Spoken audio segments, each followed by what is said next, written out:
Hello people. మనం ఈరోజు డూమ్ scrolling గురించి మాట్లాడుకుంటున్నాం. సో, డూమ్ స్క్రోలింగ్ ఆహ్, ఏంటనుకుంటున్నారా? నథింగ్. మనం ఒకసారి టైమ్ పాస్ గాక ఇన్‌స్టాగ్రామ్ ఓపెన్ చేసి, యూట్యూబ్ ఓపెన్ చేసి రీల్ చూస్తాం గదా! ఖతం. खत्म। बाय बाय टाटा गुड बाय गया। ఎంత టైంకి బయటకొస్తామో కూడా తెలీదు. సో, మనకి టైం తెలియకుండా ఇన్‌స్టాగ్రామ్, యూట్యూబ్‌లో ఉండడాన్నే డూమ్ స్క్రోలింగ్ అనేది అంటారు. సో, ఎందుకంటే స్క్రోల్ చేస్తూనే ఉంటాం కాబట్టి.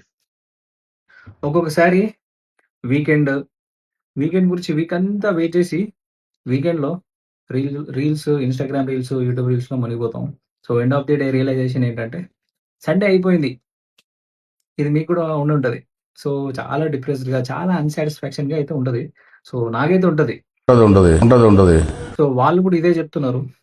ఏంటంటే, సో, ఎందుకు డిప్రెస్ అయితామో తెలుసా? ఒక్కొక్కసారి మన ఇన్‌స్టా ఫీడ్‌లోకి, యూట్యూబ్ ఫీడ్‌లోకి కొన్ని రీల్స్ ఒస్తాయి.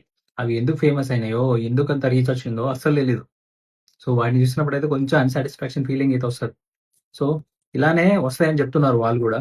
సో, బ్లూమ్ స్క్రోలింగ్ తీసుకొచ్చారు. బ్లూమ్ స్క్రోలింగ్ ఏంటంటే, ఇందులో కూడా స్క్రోల్ చేస్తూనే ఉంటాం. మనల్ని ఎవరు ఆపేది లేదు.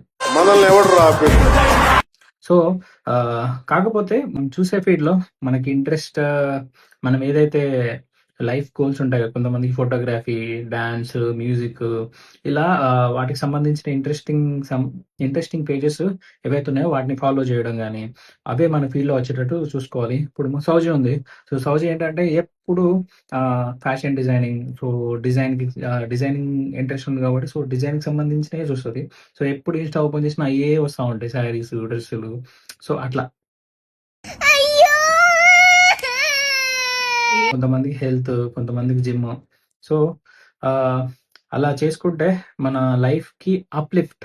సో, ఏదైతే మనం అవ్వాలనుకుంటున్నామో, సో, దానికి అప్‌లిఫ్ట్‌గా అది యూజ్ అవుతుందని చెప్తున్నారు.